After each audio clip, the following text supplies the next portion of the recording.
On October 29th, 2022, a Saturday night football match between Inter Milan and Sampdoria was underway at Milano's famed San Siro Stadium. The match began in the full stadium, and as usual, the Curva Nord, the seating located behind the goal, was the rowdiest place to be. Here in the Curva, the hardcore fans, known as the Ultras, reigned with their chants, banners, and fireworks. Something was happening that night. Some news or rumor was spreading throughout the stadium amongst the most diehard loyal Ultra fans. Soon in the first half, the banners were nowhere in sight. The chants and singing stopped. All fell silent. When the first half was finished, the Ultras emptied out of the stadium. The Questura, the Italian police, estimate almost 8,000 fans did not return for the second half, leaving a sea of empty green seats. The news they had received that night: the leader and boss of their ultra organization had been gunned down in an ambush 3 miles from the stadium shortly before the start of the game. Vittorio Boiocchi had been killed. This is the story of the football wars, life and death inside Italy's Ultras.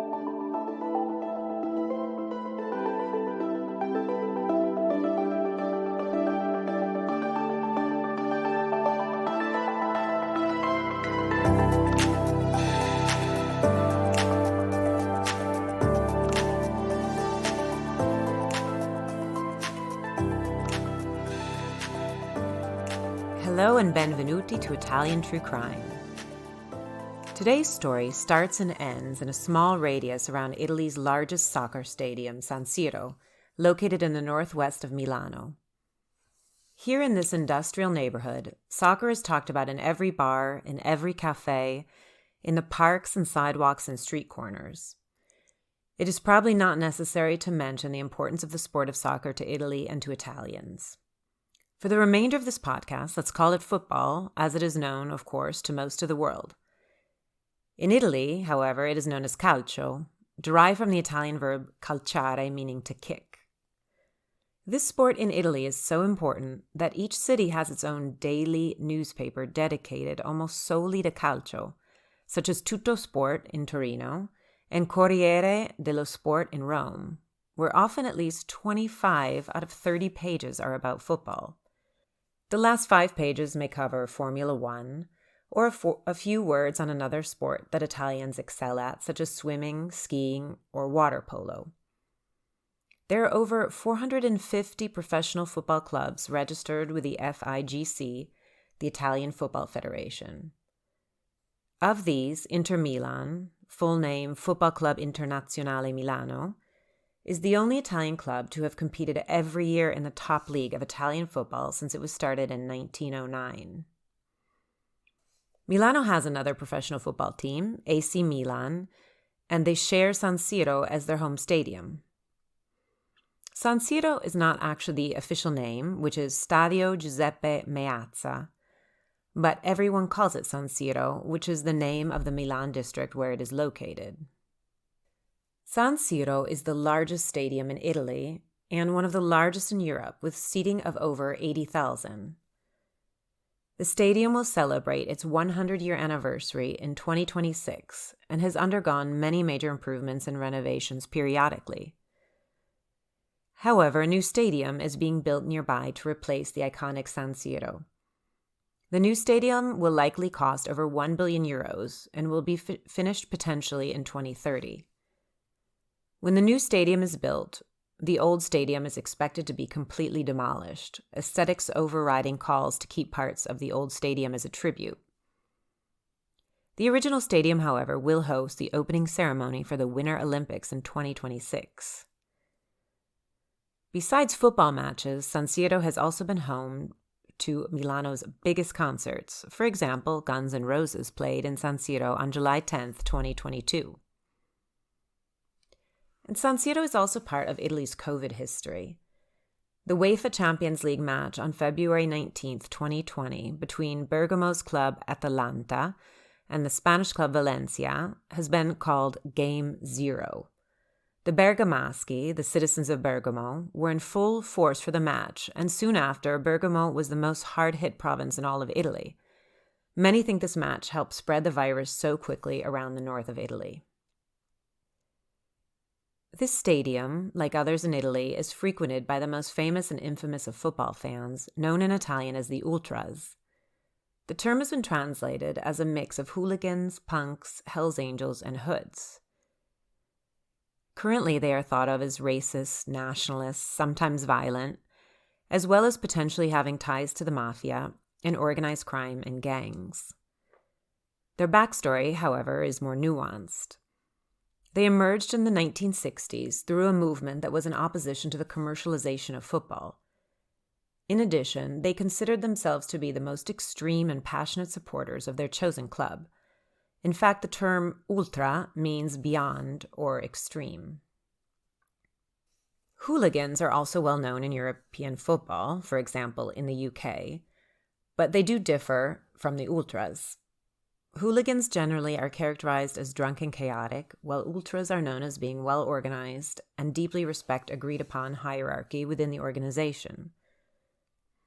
Also, while hooligans attempt to remain inconspicuous when they travel to avoid detection by police, ultras proudly display their scarves and club colors when moving in large groups.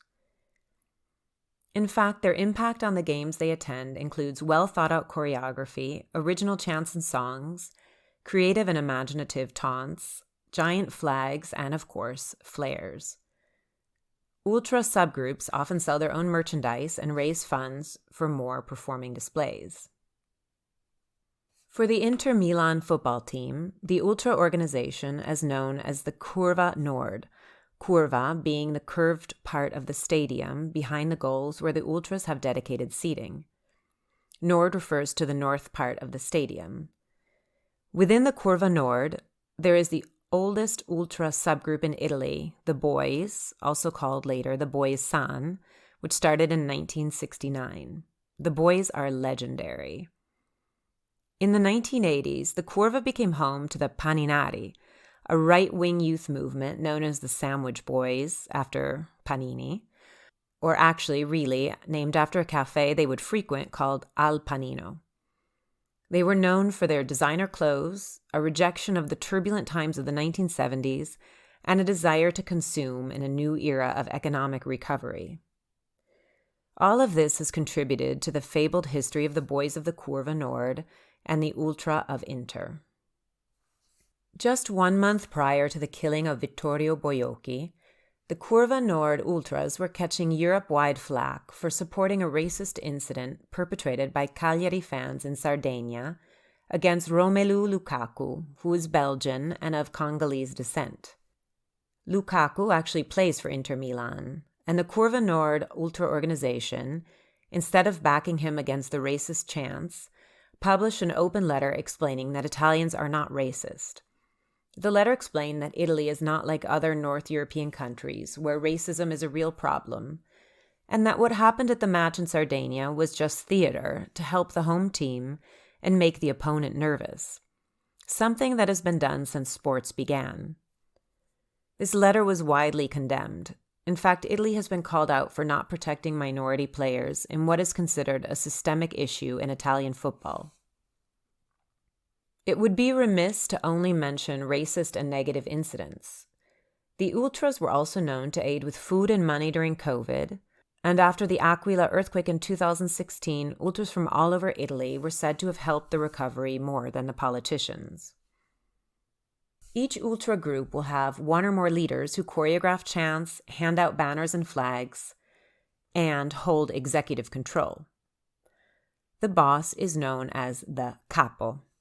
Vittorio Boiocchi was the historic capo, or boss, of the Ultra Inter Milan and the Boys San.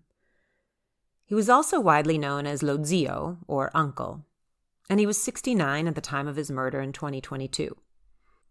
Boiocchi had a long list of past convictions and criminal affiliations. Between 1992, when he would have been 39 years old, and 2018, which was 3 years before his death, he was in prison. He had been serving sentences for 10 convictions, including robbing supermarkets, robbing banks, drug trafficking, criminal conspiracy, possession of weapons, kidnapping, and theft. He was considered to have links to the cocaine traffickers and Cosa Nostra mafia organizations. During his 26 years in prison, he was able to make many contacts.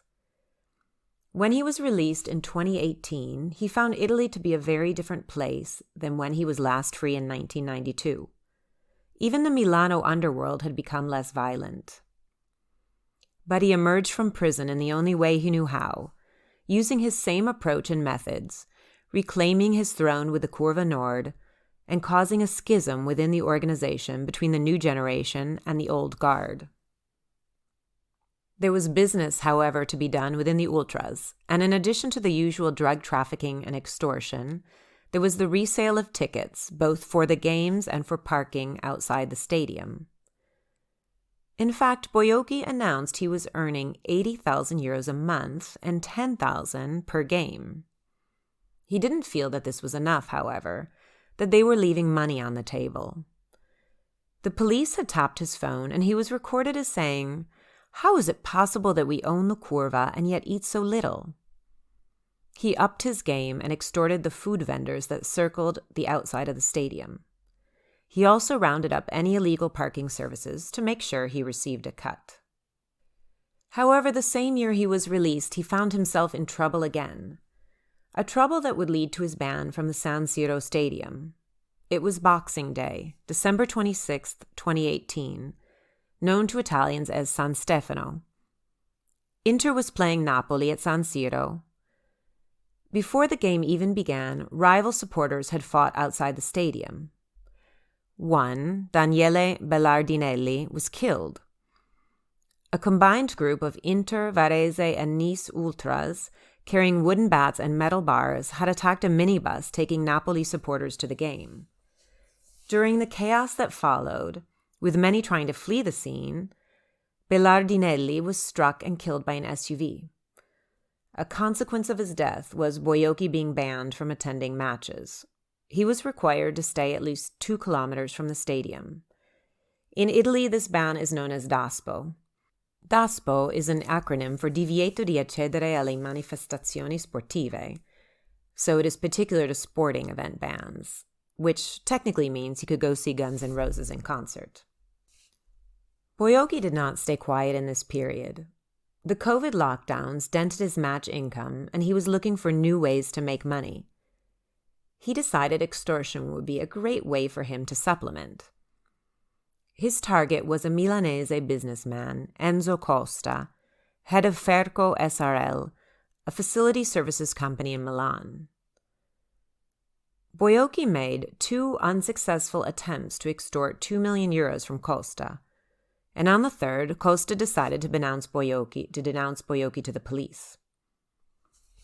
On March 3, 2021, Lo Zio Boiocchi, together with an accomplice, 68-year-old Paolo Cambeda, was intercepted by police while at the wheel of a stolen car containing handcuffs, a taser, and a Guardia di Finanza bib. He was apparently planning to impersonate an officer of the financial police. He was arrested for attempted extortion. It is not clear how much time he served again in prison, if any. What is known is that by late October, he was living on the outskirts of northwest Milano, in an area known as Figino. Figino is a tough working-class part of the Milano suburbs, located about 5 kilometers from the stadium. This allowed Boiocchi the freedom to move around within his 2-kilometer ban from the stadium, but still be near his club. It was also home to the famous establishment of the Ultra Curva Nord, Barreto. On Saturday night, October 29th, 2022, Barreto is the very bar where Boiocchi had been drinking. He was now on his way home to watch the match between Inter and Sampdoria, which was scheduled to begin in about an hour. At 7:48 p.m., he had arrived just outside his house in Via Zanzotera. 2 people aboard a scooter or motorcycle pulled up and 5 shots were fired from a 9mm gun, hitting Boiocchi around the chest and neck. There were no cameras in the area that caught the incident, nor were there any witnesses. At the moment, there are no leads known to the public, and most people doubt there will be anyone convicted for this murder. Boiocchi was rushed to the hospital but died soon after. Boiocchi was not just any victim. He was lo zio, he was the capo, and thousands of diehard supporters were about to find out about his ambush and murder. As word spread through the stands of the Curva Nord, the ultra removed the striscioni, their long banners, and they fell silent.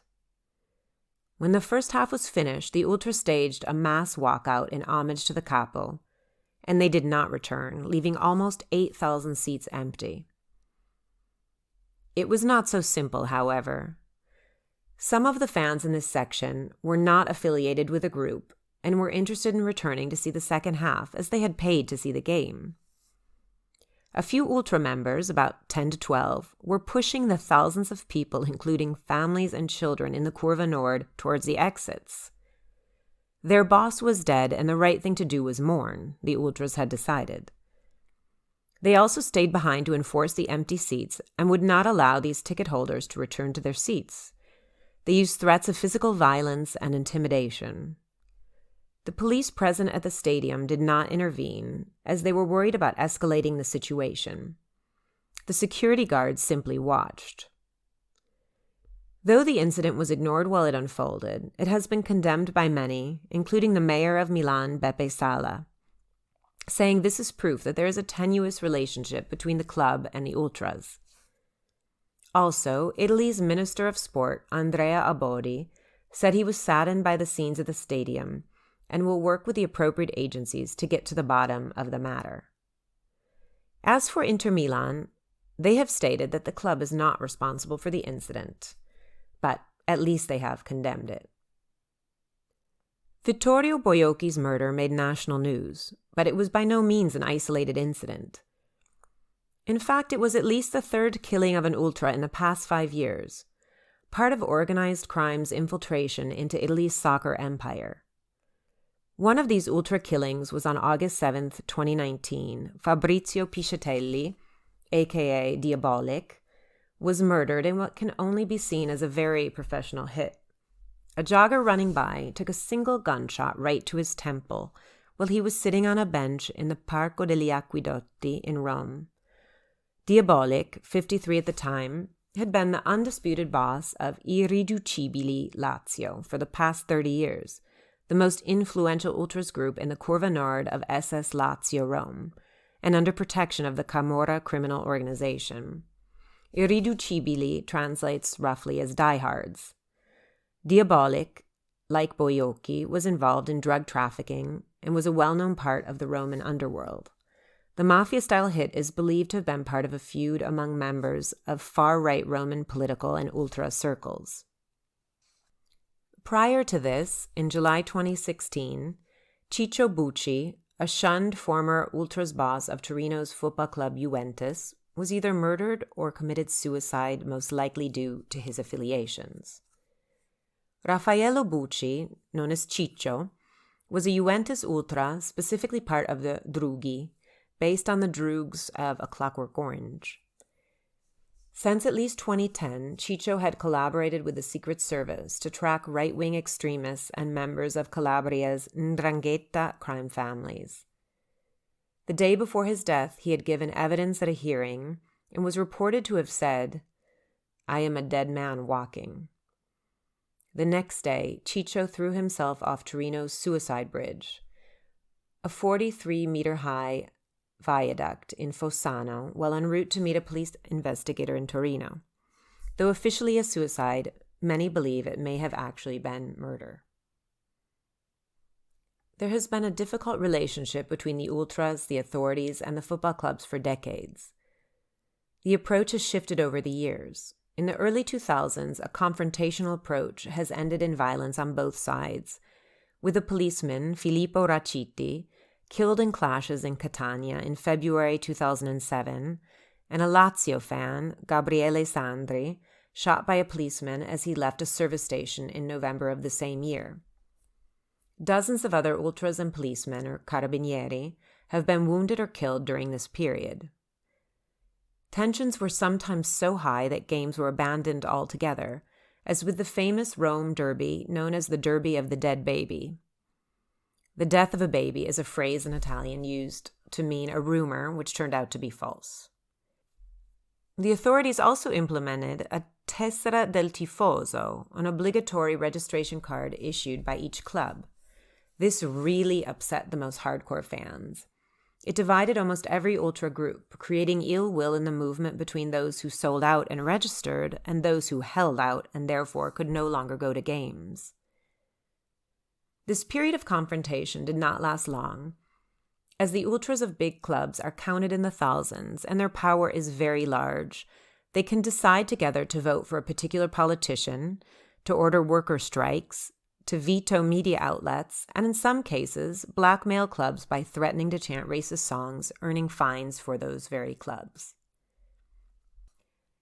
Some politicians have concluded that it is better to have these powerful groups on their side rather than against them.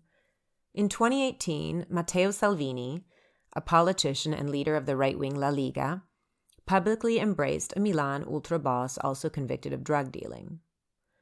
There have been ultras in parliament, such as Daniele Beloit, from the right-wing party La Liga. The easy money that can be made around the football matches has always attracted organized crime. Touting carries less risk than drug dealing and has brought the mafia into the ultras organization. This criminal affiliation that Boiocchi had is what investigators believe led to his death, a case of settling debts. Boiocchi's funeral took place on November 7, 2022, attended by ultras from Inter, Lazio, and Milan. The official number was about 300, but many more fans came to pay their respects. The group sang Inter songs and chants, and it was surprisingly peaceful considering the life of Vittorio Boiocchi. Thank you for listening to Italian True Crime, the English language podcast for Italophiles interested in lesser-known Italian crime and murder stories. In closing, I wanted to tell the story of my first Ultras experience. It was a Saturday night, September 15th, 2001, Juventus versus Chievo at the Stadio degli Alpi in Torino. I had never attended a soccer match in Italy. We had no tickets, but were told an ultra, a term that previously I'd never heard of, would somehow get us in through security and we wouldn't need tickets. We would be sitting in the Curva. I have attended many American football matches, and usually you have a ticket, and on the ticket is a seat, which is identified by a gate, a row, and a seat number. No one in my group worried we would have nowhere to sit. In fact, there is no way to sit in the Curva, which, if you have just listened to this podcast, you realize it is home to the Ultra. In fact, in this section, you are kept upright by the crush of fans. I never did see any stands or seats. What I did see was actual fire all around me, and flares and banners, and so many chants that everyone knew. I was told not to make eye contact with anyone and just look straight ahead. Be careful not to cheer by accident at the wrong time, seeing as how I didn't really know how the game worked. Now, if you were listening at the beginning of this story, you may have noticed the date, September 15th, 2001. This was just 4 days after 9/11, and this was the first game being played since. At the start of the game, the announcer, and I have no idea how anyone could hear him, announced a full minute of silence to honor those that had lost their lives. Impossible, I thought. This crowd couldn't possibly be silent for an entire minute. Looking back, maybe it was even 5 minutes. It was so long and so silent. No one moved, no one waved a flag, no one chanted or sang. I cried in the Juventus Curva, grateful to share this moment with the craziest Italians of Torino, and still unsure if I was allowed to make eye contact. I have been back to the stadium, but sadly never again in the Ultras section. Thank you again for listening, and hope to see you for more Italian True Crime.